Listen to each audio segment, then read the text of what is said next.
Okay, so I took a picture with my phone and I downloaded it and I've opened it in Photoshop because my pictures from my phone are really giant and I don't want to have to deal with a huge file once I bring it into Illustrator. So the first thing I'm going to do is click on these little button right here to crop, and then I'm going to just drag this so it's actually just my artwork and not a bunch of this extra paper with crap markings all over it. Okay. And then I'm going to just kind of mess with it just a little bit to try to make my job easier once I bring it into Illustrator. So I'm just kind of like trying to get some of the tint of the paper out. If you don't do this, it's okay too. And then I'm just going to change my image size because I know this picture is still gigantic. Let's make this like 500. Okay. I'm on the file, save this as, just had crop salon. I'm going to save it as helmet, save.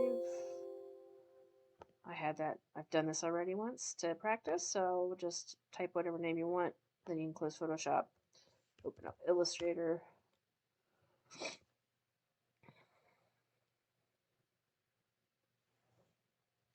I'm going to choose a art and illustration, choose whatever size you want, whatever.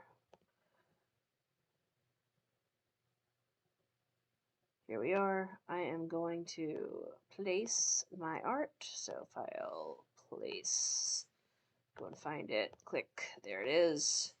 Okay, and the first thing I'm going to do is image trace. Now there are a lot of options under this.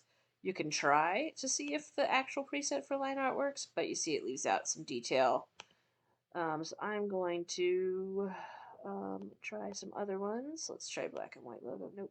See, it's losing too much. So I'm going to just go with high fidelity photo, which is what you'll end up using most of the time. And it makes this thing. It's traced over it with little vector pens to kind of estimate the art. And to be able to see those tracings, I'm going to hit expand.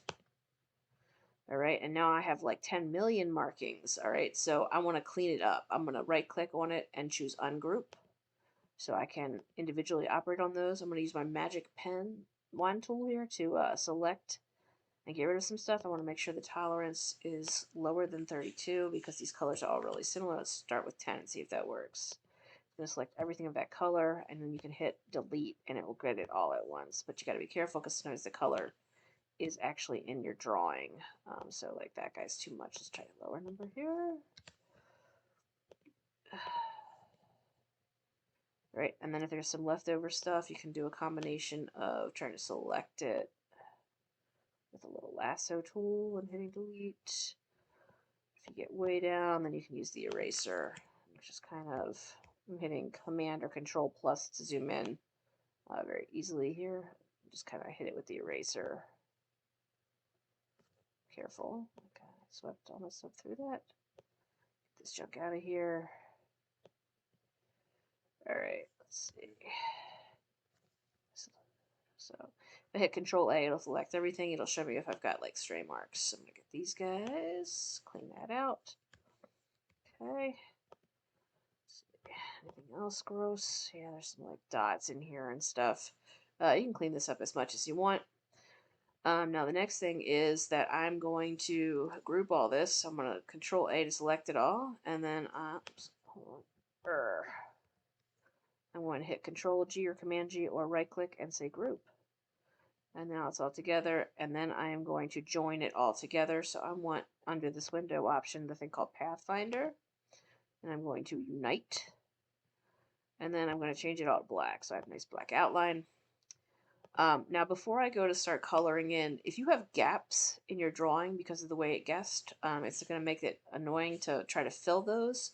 So I'm going to just take a paintbrush, and I am going to try to fill in some of these gaps. All right. So that when I fill it, it doesn't leak. Now, I'm not going to do a very good job of this. I'm just going to tell you right now, because I'm just trying to show you how this works. Let me get the major stuff.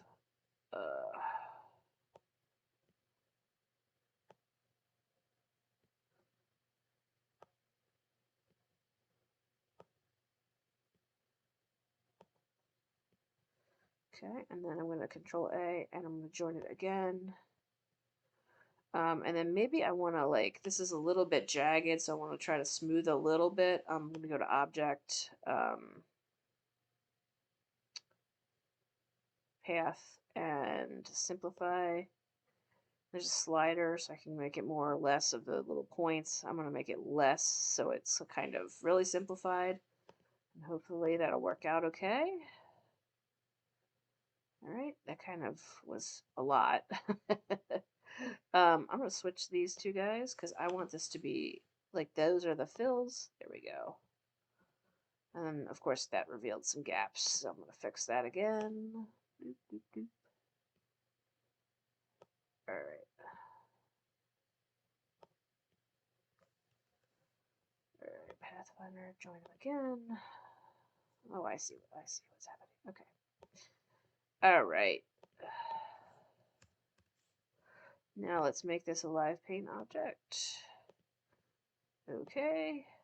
And then if I hold down on this little cloud with an arrow, I can change to a live paint bucket. I can choose whatever color I want. And then I can paint these guys. And wherever you had gaps, it's going to fill. So make sure you do that carefully, much more carefully than I did. This is going to get this entire thing, and that's not exactly what I want, but oh well.